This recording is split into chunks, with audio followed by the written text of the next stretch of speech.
Have you ever sat in silence, trying to understand how she just switched off? One moment she's holding your hand, calling you her everything, and then out of nowhere, she's cold, detached, texting slower, making excuses. You gave her your all, your time, your loyalty, your emotional support. You kept showing up, you were consistent, you were kind. You were there when no one else was, and yet she left. If you've felt this, if you've laid awake wondering, what did I do wrong? This video is for you. Men everywhere are drowning in emotional confusion because no one told us the truth. Not our teachers, not our parents, not society. And by the time we figure it out, we're broken, bitter, drained, or worse, completely lost. Relationships today are not what you think they are. That love you thought was forever. That loyalty you believed would be returned. That idea of just being a good guy is enough. It's a lie. And the longer you believe it, the deeper you'll sink into resentment and regret. Before we begin unpacking these powerful truths, comment, "I choose strength," in the comments to declare that you're no longer going to walk through life blind. Number 1. Women don't love unconditionally. You thought love would be enough. You truly did. You believed that by showing up consistently, by being kind, by offering your loyalty, your time, your warmth, your resources, your heart, you were building something real, something that couldn't be shaken. And then one day, you saw her eyes change. Not suddenly, but gradually. She began to look past you when you spoke. Her touch became routine. Her tone turned polite instead of passionate. You ignored it at first, thought maybe she was tired, stressed, distracted. You waited it out. You gave her more. You tried harder. You thought if you just kept loving her the way you did at the start, she would remember. But she didn't. Because what no one told you, what society shields you from, what parents fail to mention, what friends awkwardly avoid saying outright, is that women do not love without condition. They never have. They never will. It is not cruelty. It is biology. They are wired to respond to who you are now, not who you were when you first met, not what you did in the past, not how you made them feel on vacation 6 months ago. Her love is transactional, whether you want to admit it or not. It is based on relevance, presence, perception, status, strength, and consistency of value. Not the emotions you feel when you look at her, not the tears you hold back, not the poems you write, not the promises you make when you're on your knees begging her to see you again. You could carry her world on your shoulders, and she will still walk away the moment she feels you are no longer the mountain she imagined. This isn't pessimism. This is the clarity you never got. You saw love as sanctuary. She sees love as an investment, and when the returns stop, so does the relationship. She needs to feel like she is gaining proximity to something powerful, to a man who moves through life with direction. The moment that direction fades, the attraction fades with it. She will always choose momentum over memory. Think about your own story. How many times have you watched a woman adore a man who treated her poorly, yet she chased him like he held the key to her soul? And yet you, the kind one, the available one, the man who made time, who listened, who waited, who stayed, were discarded like the background noise she could no longer hear. You've seen it. You've lived it. You've told yourself it was bad luck, wrong timing, incompatibility, her trauma. But deep down, a whisper remained. You were never enough for her the way you were, and now you know why. Because being enough isn't about love. It's about value. It's about how you make her feel about herself when she's around you. When you become the man who orients his world around her, she becomes the sun, and you become the satellite. And satellites don't excite, they orbit. When you drop your mission to make her your mission, she sees it not as devotion, but desperation. She won't always tell you. Sometimes she doesn't even realize it herself, but she will begin to feel less drawn, less admired, less emotionally pulled. And then she'll start looking elsewhere, maybe not to another man immediately, but to anything that makes her feel the way your ambition used to, your strength used to, your clarity used to. She'll dive into distractions, focus on herself, start saying she just needs space, and you'll keep trying to hold on to her with the same soft love that once made her smile. But now it makes her sigh, because the harshest truth of all is this: women are not built to stay out of gratitude. They are built to seek alignment, and alignment shifts constantly based on your actions. So how do you stop this cycle? You become the kind of man who builds his world with or without her. You stop giving your best to women who have not earned it. You stop believing that your love is supposed to be the glue. It's not. Your mission is the glue. Your standards are the glue. Your refusal to shrink just to be liked. That's the glue. Women follow men who are hard to influence emotionally, but soft enough to hold presence, who feel deeply but do not collapse under pressure, who can love with depth but never forget the order of their values. This doesn't mean you walk around heartless. It means you walk with hierarchy. Your peace comes first. Your vision comes second. Her place is earned through alignment with those two, not through looks, not through tears, not through potential. She earns your love the same way you were always expected to earn hers, by showing up with value. The moment you start choosing yourself first, everything changes. The energy shifts. She can feel it. You no longer need her admiration to validate your path. And that paradoxically makes her want to earn it more, because love given freely has no weight.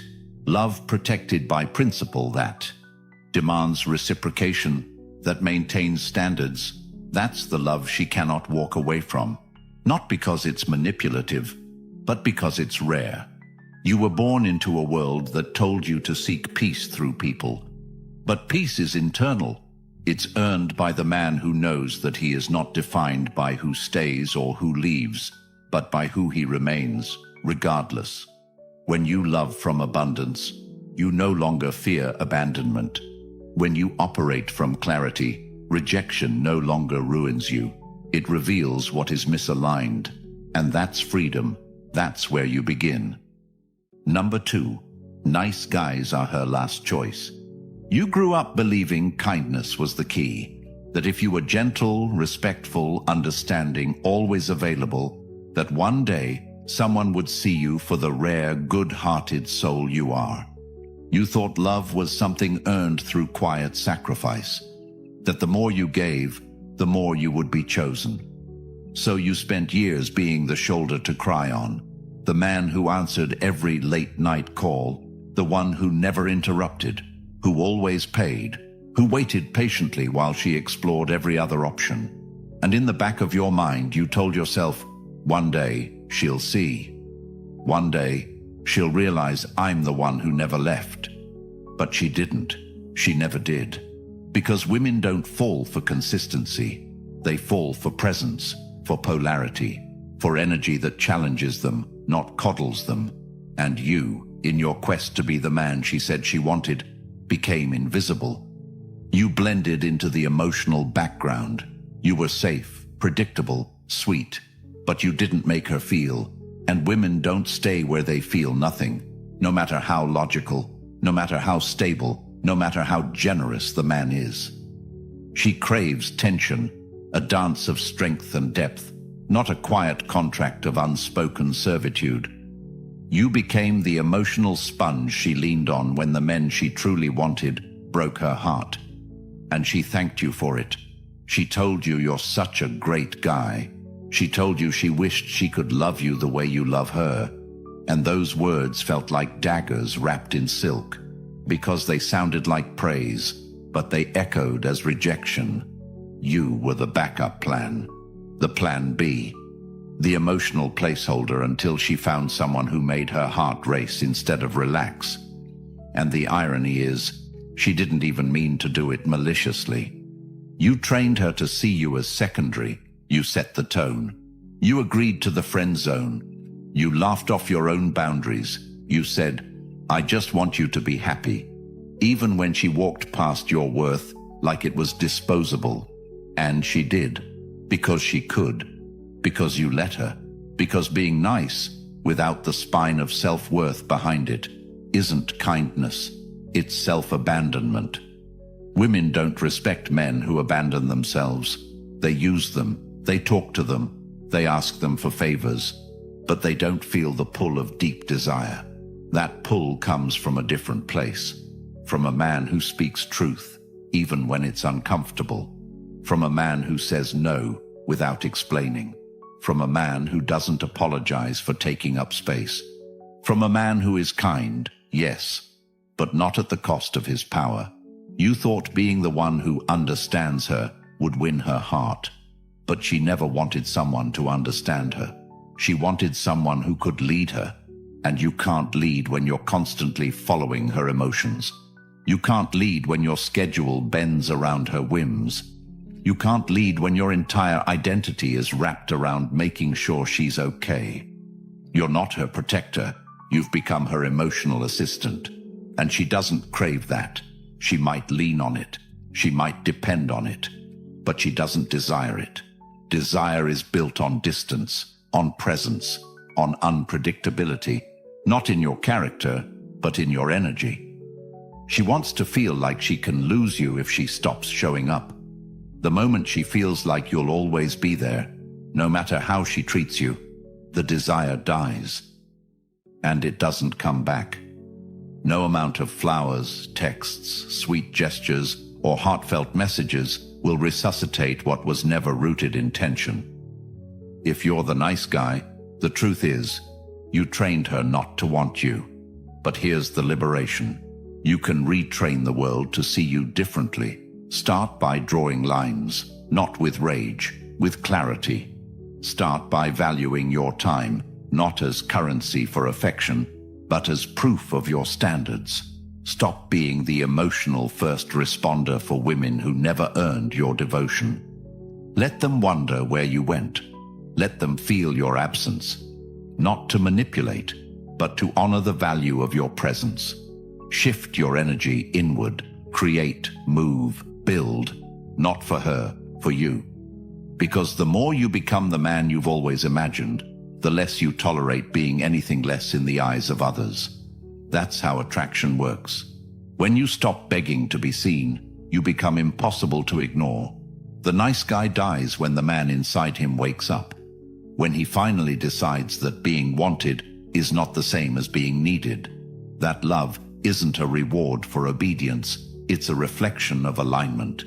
You don't need to become cruel. You need to become clear. Clear on what you bring. Clear on what you require. Clear on who earns access to your energy. And when you do, something radical happens. She'll see you again. Maybe not the same one who held her purse and picked her up at 2 a.m., but the man who suddenly doesn't flinch when she threatens to leave. The man who says, "I love you, but I love myself more." And in that moment, she'll feel what you've always wanted her to feel. Not guilt, not pity, but pull. Real, visceral, emotional pull. Not because you became someone else, but because you finally became someone she respects. That's how nice guys stop finishing last. Not by changing their hearts, but by finally protecting them. That's why I created the Stoic Relationship Blueprint. For the man who's finally ready to stop being chosen last, to stop repeating the same patterns, and to start leading his life with clarity, strength, and peace. If you've ever asked yourself why she lost interest, why you keep ending up in the same situations, why your kindness gets overlooked while others get chased, this book was written for you. It breaks down the exact principles you were never taught, the mindset shifts that transform how women see you, and the timeless strategies that make you respected without losing your heart. It's linked right below in the description, and once you have it, it's yours forever. This isn't a book you forget to read, or a video you scroll past. It's a blueprint you return to every time you need to remember who you are. This is where your transformation begins. Number 3, she categorizes you immediately. From the very first interaction, long before you've even decided if you like her, she's already sorted you, boxed you, defined you, and in her mind, you're no longer a question, but a certainty, because she's not analyzing your soul, your dreams, or your heart. She's reading signals, clues, micro-expressions, posture, tone, eye contact, how fast you text back, whether you ask her questions or talk about yourself too much, whether you lead or follow, and based on those signals, she decides, is this man the leader, the emotional sponge, the provider, the plaything, the placeholder, or the backup? And the moment she locks you into one of those categories, it is almost impossible to break out, because from that point forward, everything you do only confirms her initial label. If she pegs you as the emotional support guy, every moment of kindness, every time you're available to listen, every moment you comfort her after she runs back from another man, reinforces her belief that you're there to serve, not to lead, not to command her admiration, but to carry her burdens, and you'll convince yourself that being useful is the same as being wanted. But deep down, there's a quiet ache when she calls you sweet, but never seductive, when she thanks you for being understanding, but doesn't light up at the thought of seeing you, because you never set the tone. You waited for hers, and she felt it, and women don't want to lead that dance. They want to feel pulled, drawn, chosen by someone whose energy demands respect without needing to shout. And yet you kept offering more value, thinking that if you just stayed consistent, she would one day change her mind. But what you missed is that you never started as a question in her head. You started as an answer she felt in her gut. And from that moment on, she couldn't unsee you through that lens. And if she placed you in the provider box, your generosity became expected, not appreciated. Your gifts turned into obligations, not surprises, because she never felt the need to earn you, and what's given freely without challenge is rarely treasured. And if she saw you as the entertainer, your humor became the glue, not your presence, not your strength, but your jokes, your stories, your ability to distract her from her life, not to offer her a new one, but to make her forget the one she didn't like. And eventually even that grows old, because the man who only amuses her never gets taken seriously. And the tragedy is, you gave her your full self, but you didn't give her the challenge of earning it. And women don't bond with ease. They bond through pursuit, through elevation, through knowing they've won something valuable. And the moment she feels you're already emotionally sold, you lose that edge. And that edge is what keeps her engaged, because without it, the story is over. The mystery dissolves, the polarity fades, and what's left is a predictable gentleman who waits for cues, who asks for permission, who walks on eggshells to not offend her, and you'll never hear her say it. But that version of you quietly drains her, because every woman, whether she admits it or not, longs to feel something she can't quite explain. A thrill, a direction, a force. And that force is never born in a man who waits to be seen. It's born in the man who knows what he's worth before she decides it. And the worst part is, once you realize you've been boxed, every attempt to shift out of it feels like desperation, because by then, she knows your moves, your tells, your limits. And she's already decided what you are and what you'll never be. So the solution is not to fight your way out. It's to never walk in that box in the first place. And that starts with how you carry yourself, with how you speak, with how you decide to qualify her, rather than beg to be qualified. Qualified, with the tone that says, I don't need this, but I'm open to seeing what value you bring. And that tone will confuse her at first, because most men rush to please, but you'll be still, collected, selective, and she'll notice. And if she doesn't, you don't chase, You walk because the man who walks knows he doesn't live to be categorized. He lives to be chosen by those wise enough to recognize his value, and that value never gets boxed. Number 4. She follows strength, not vulnerability. There is a pain men feel that's too deep to name, a pain that comes from the moment he bares his soul to her, thinking he's building intimacy, thinking vulnerability is the bridge to her heart, only to see her pull away, not in anger but in emotional absence, in withdrawal, in those faint shifts of energy that speak louder than her lips ever could. And you sit there wondering, didn't she say she wanted honesty? Didn't she ask me to open up? And yes, she did, but what she didn't tell you is that her attraction to you was never born in how soft you could be, but how anchored you are in the face of chaos, how steady you remain when things unravel.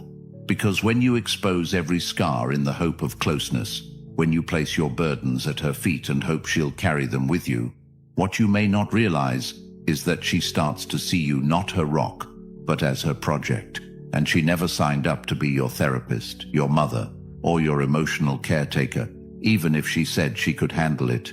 And so you watch the connection fade, not because she stopped caring, but because you changed position, from leader to dependent, from presence to plea, and she starts to see you through new eyes, not because your pain made you less of a man, but because you handed over your frame hoping she'd give it back wrapped in empathy. And now she doesn't feel what she used to, because the current shifted from admiration to obligation, and obligation is the death of romance. And every time you mistake emotional dumping for emotional bonding, you weaken her trust in your strength, not because you cried, not because you hurt, but because you didn't return from it with clarity. Because strength isn't about never falling, it's about how quickly you rise. And if your openness doesn't come with direction, if your sharing doesn't come with structure, if your emotion isn't tempered by action, she feels lost. And when she feels lost, she leads. And when she leads, she resents you, even if she never says it out loud. And the hard truth is, she wants a man who feels but doesn't falter, who aches but keeps moving, who knows how to bleed in private but show up whole. And that doesn't mean you fake confidence. It means you own your pain, carry it without needing applause, without asking her to save you, because no woman wants to save a man. She wants to follow him, to feel protected in his energy, to trust his emotional navigation. And the only way that happens is when you process, rebuild, and return stronger than you were before. And that strength doesn't mean silence, it means sovereignty. It means you speak truth when needed, but you never outsource your healing to her approval. You never beg for her understanding like it's oxygen, because the moment you make her your emotional oxygen, she starts to suffocate. And this is the part no one tells you. Women crave vulnerability with strength, not vulnerability for validation. And when you confuse the two, you lose her admiration, because the same tears that melt her heart when she'd buy a man with self-command turn her cold when she'd buy a man who needs her reassurance to function. And the way back isn't to close up again. It's to refine your outlet, to know who earns access to your depth, to reserve your rawness for those who respect the weight of your words, and to give her not your wounds, but your wisdom, not your chaos, but your clarity. And when she sees you stand tall, even after you've been broken, when she sees you rebuild without seeking her permission, she feels safe. Not because you're unshakable, but because you shake and keep standing, because you are the lighthouse. And when she senses that, she follows, not because you told her to, but because her soul instinctively aligns with your direction. And in that space, respect and desire fuse into something unshakable, and you no longer beg to be loved. You become the man she loves to follow. Number 5. Women test you. There's a moment in every man's life where he feels everything was going right. She smiled, leaned in, responded, opened up, and then out of nowhere she shifted, questioned him, poked at his decisions, made a sarcastic comment, accused him of not caring, challenged his authority, pulled back slightly just to see what he would do. And it feels unfair, confusing, emotionally jarring, especially for the man who believes relationships should be calm and rational, who wants things to make sense, who just wants peace and consistency. But what he doesn't yet know is that this is the test, not a game, not a punishment, not even conscious manipulation, but something wired into her core, a pressure she feels to challenge the emotional structure around her, not because she wants to break it, but because she wants to know it won't break on its own. And every word she says, every passive jab, every strange withdrawal, every emotional spike is a probe, a poke, an unconscious question asking you, are you who you say you are when things shift? Are you steady when I lose center? Can you hold frame when I become chaotic? And most men fail not because they're weak, but because they don't understand the nature of the test. They react, they explain, they apologize unnecessarily, they raise their voice to regain control, or they shrink to avoid confrontation. But both paths lead to the same destination: lost respect, because she's not looking for a perfect man. She's looking for one who doesn't flinch when his authority is questioned, who doesn't change his tone just because she's emotional, who doesn't beg for understanding when she becomes irrational. Because when you become emotionally reactive to her volatility, she no longer feels safe. She feels like she has to take the lead. And the moment she leads, the dynamic shifts and her attraction erodes. And it's not always loud. Sometimes the shift is quiet, in a look, in how she responds to your touch, in how fast she texts back, in the way she starts withholding affection without explanation.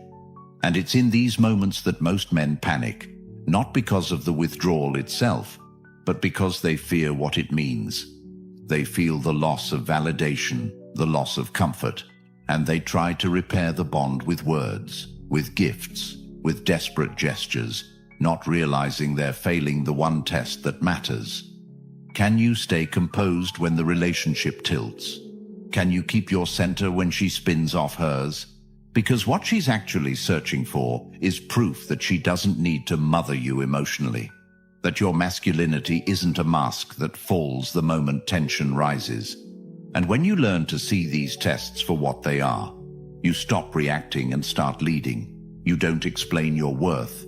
You demonstrate it through stillness. You don't over-apologize for boundaries. You stand on them. You don't ask for her to calm down. You show calm. And she feels that difference in her nervous system before her mind can explain it. And now she leans back in, not because you manipulated her, but because you reminded her, through presence, not persuasion, that she's safe in your direction. And the deeper truth is this: she'll keep testing you as long as she feels the need to confirm your strength. And the moment you consistently pass, the tests decrease, not because she's changed, but because she trusts.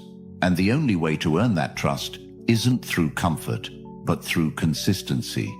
And if you want to build a bond that endures, stop reacting to her tests and start refining your frame. And you'll find that what used to feel like chaos now becomes confirmation. Confirmation that she's still invested enough to challenge you, and that your job is never to stop her from testing, but to become the kind of man who no longer fears them. Number 6. Your resources are tools, not tokens.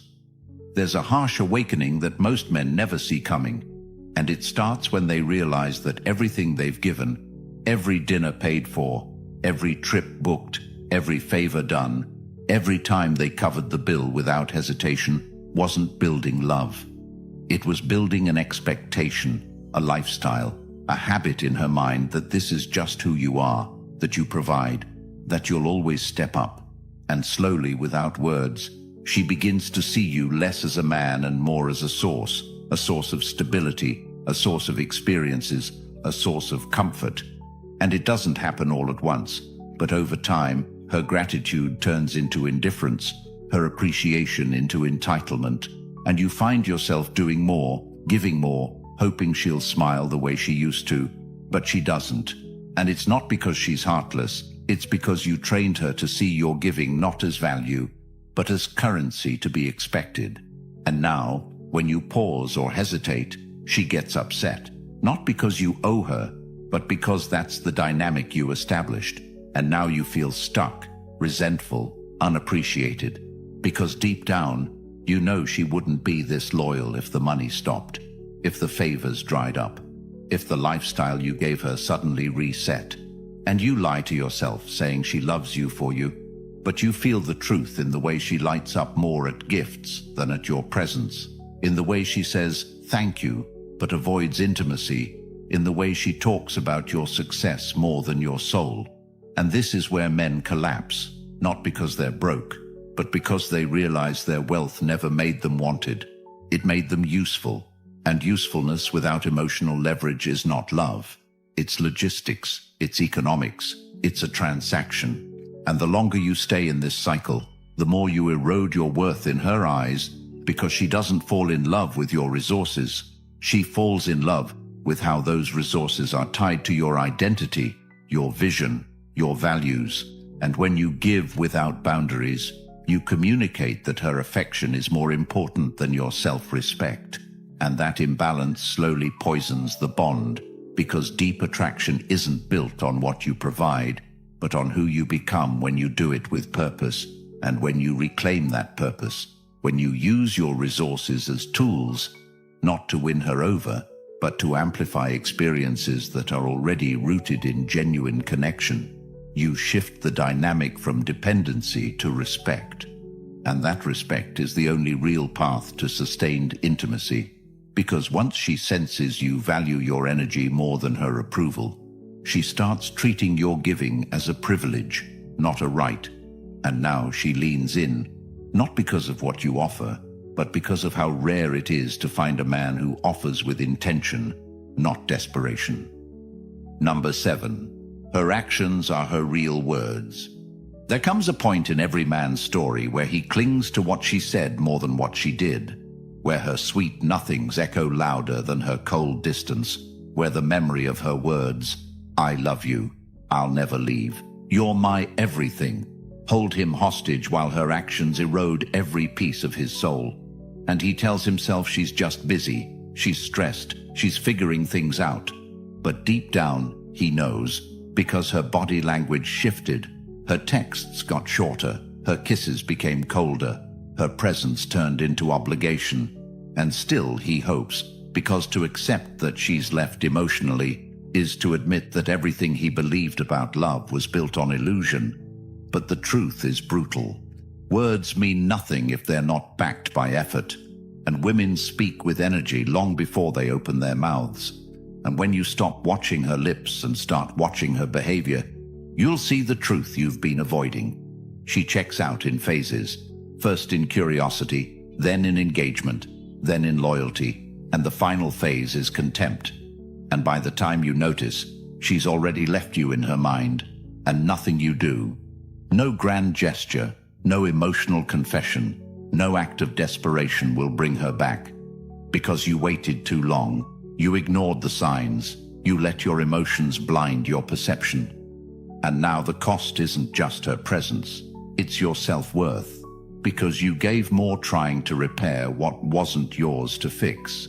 And this is the moment where most men break, not because they were wrong to love her, but because they believed love was enough to change a dynamic that had already died.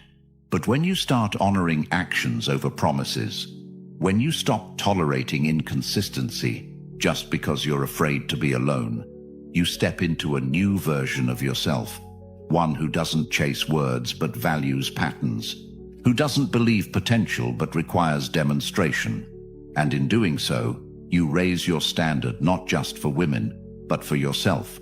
Because the man who ignores reality to preserve fantasy always pays in time, in pain, and in dignity. And you've paid enough. It's time to collect what's yours, your power, your clarity, your freedom. And the first step is the hardest. Stop listening to what she says and start responding to what she shows. You've just heard the truth most men will never be brave enough to face. Truth that could have saved years of confusion, heartbreak, and quiet resentment. Now it's your turn to choose. Keep living on autopilot, hoping she'll finally see your worth, or take back control and become the man who never has to beg to be loved. The Stoic relationship blueprint is more than a book. It's your weapon, your wake-up call, your manual to stop being ignored, walked over, or used for what you give instead of who you are. It's linked in the description, and once you own it, it's yours for life. Comment, "I choose power," if this hit you deep. Like the video, subscribe, and help wake up another man before he loses more years to illusions.